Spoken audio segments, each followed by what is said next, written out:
Je m'appelle Pagnon Raniam, deuxième fils du capitaine Raniam. Ma mère est morte à ma naissance et je n'ai donc jamais vraiment connu l'amour parental. Mon frère, Seram et moi avons reçu une éducation stricte, tant mentale que physique, même si je préférais la seconde. Nous tenions tous les deux de notre mère une mauvaise constitution. Nos longs entraînements quotidiens auprès du précepteur familial nous a permis de devenir des combattants. Mon père fut mis à pied pendant ma 10e année, après avoir provoqué la mort de plusieurs membres de son régiment lors d'une manœuvre d'exercice.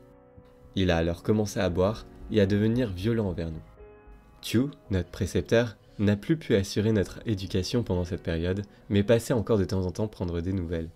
À mes 11 ans, mon frère devint gravement malade.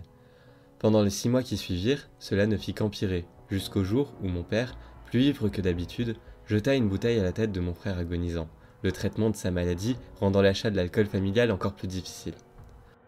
Seram mourut sur le coup et mon père s'endormit sans un regard pour lui. Ayant assisté à toute la scène, je m'écroulai sur place, pleurant au-dessus du corps ensanglanté de mon frère. Aveuglé par les larmes et la rage, je m'approchai du corps endormi de cet homme qui était autrefois mon père, m'emparant d'un des couteaux encore présents sur la table sur laquelle il était affalé. Au matin du jour suivant, après avoir signalé la mort de mon frère et de mon père à la garde, j'errai quelques heures à travers la cité jusqu'au quartier marchand. La faim et la soif me poussèrent à mendier de quoi manger auprès des habitants du quartier pendant quelques semaines. Après une semaine d'errance dans les rues d'Evimeria, je fus recueilli par mon ancien précepteur Thiou. Il m'accueillit alors chez lui dans une maison bien plus modeste que celle dans laquelle j'avais grandi. Là, il continua mon éducation jusqu'à mes 16 ans. Pendant ces 5 années, il a vraiment rempli le rôle d'un père pour moi, m'emmenant partout dans Evimeria pendant des entraînements. Il disparaissait parfois pendant quelques jours me laissant m'entraîner seul. À l'époque, il n'était pas rare de voir passer des membres du conservatoire à la maison.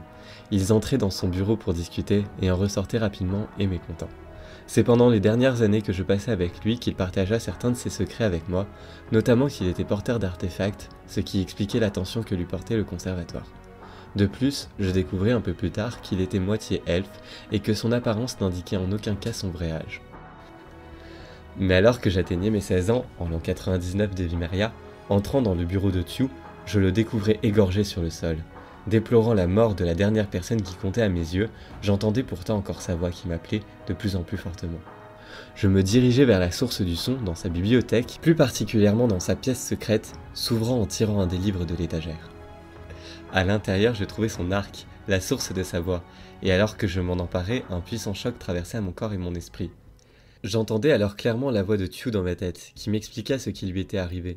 Il s'était fait assassiner, et il soupçonnait le conservatoire, qui avait tenté de le recruter plusieurs fois, sans succès. J'ai donc commencé des recherches sur les différents groupuscules agissant dans l'ombre d'Evimeria, jusqu'à ce qu'un petit groupe de porteurs d'artefacts vienne à mon attention. Son chef étant l'un des patrons de la mafia, un certain Eagle.